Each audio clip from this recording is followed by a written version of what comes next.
लाल देह लालिल से और धरि लाल लंगोर वज्र देह दान बदलन जय जय जय कपिशोर जय जय जय कपीशोर जत्र जत्र रघुनाथ कीर्तनं तत्र तत्र कृतमस्तकाञ्जलिं बाष्पवारि परिपूर्ण लोचनं मारुति नमत राख्यांशतकं। दर्शक बंधु आम शास्त्र रे जानिबा शास्त्र रे यही प्रमाण रही जो जो जगार भगवान रामंकर गुणकीर्तन हुए भगवान रामंकर कथा आलोचना हुए भगवान रामंकर नाम कीर्तन हुए से ही जगार वीर बजरंग बाली जाई पहुँची जाती कहीं ना भक्तों को आशीर्वाद प्रदान करने आउ केमिति बसंती ना तत्र तत्र कृतमस्तकाञ्जलि बाष्पवारि परिपूर्ण लोचनं मारुति नमत राख्यांशतं।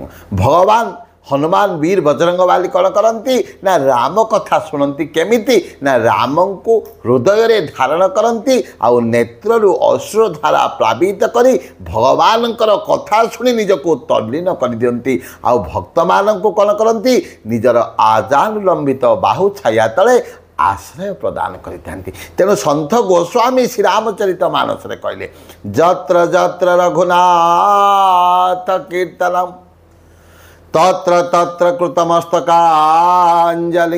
बाष्पवारि परिपूर्ण लोचनं मारुति नमतो राख्यांशतकं। लाल देह लालिल से और धरि लाल लंगोर वज्र देह दान बदलन जय जय जय कपिशोर। वीर बजरंग बाली लाल रंग कहीं धारण कले गोटे पुराण रे यही कथा वर्णित रही शास्त्र रे यही कथा वर्णित रही। दिनकर कथा माता सीता स्नान सरई आसीचंती दर्पण सम्मुख रे ठिया होइचंती आउ मस्तक रे सिंदूर को धारण करुचंती।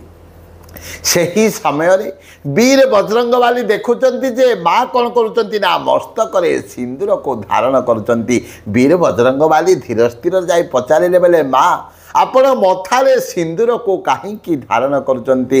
माँ हसी दे कहले अरे बाप तू जानी पारुनु कि रे बाया तो प्रभुंकर मंगल पाई मु मस्तक रे सिंदूर को धारण करुची। पुनर्बार वीर बजरंग बाली कहउचंती मस्तक रे आपण प्रभुंकर मंगल पाई सिंदूर को धारण करुचंती। सही समय रे माँ को किछि कहले नहीं चली गले वीर बजरंग बाली आ कौन कले ना शरीर सारा सिंदूर को बोली हो गले। लाल देह लालिल से अरुधरी लाल लंगोर वज्र देह दान बदलन जय जय जय कपिशोर। कौन पाई ना प्रभुंकर मंगल हेब भगवान रामंकर मंगल हम बोली चिंता करी कौन कले निज शरीर रे संपूर्ण भाव रे सिंदूर लगे दे आसीगले माँ पाखक एवं प्रभु पाखक।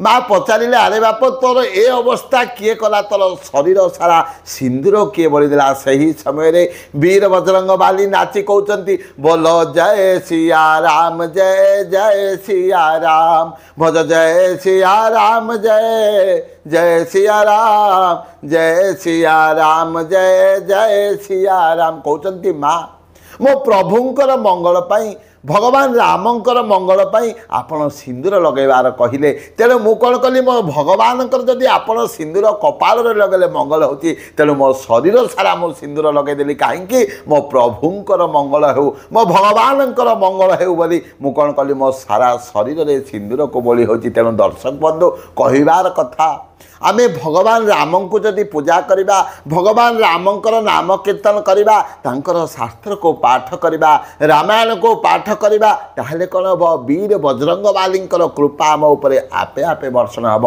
दर्शक बंधु प्रत्येक दिन आमे सकाळ एवं संध्यारे जदि 3 थर लेखाएं वीर बजरंग बालींकर हनुमान चालीसा को पाठ करवा सुंदरकांड को मंगलवार दिन एवं शनिवार दिन जदि घरे पाठ करवा देखिए कौन सी प्रकार नकारात्मक शक्ति आपण घर को प्रवेश करेगा नहीं आपण उपर को कौन सी बड़ विपत्ति संकट केबे मध्य आसीब नहीं। आउ भगवान कौन करेंगे सब बेले निजर आजाल लंबित बाहु छाया तले आपण मानक आश्रय प्रदान करेंगे। बोलिए वीर बजरंग बाली।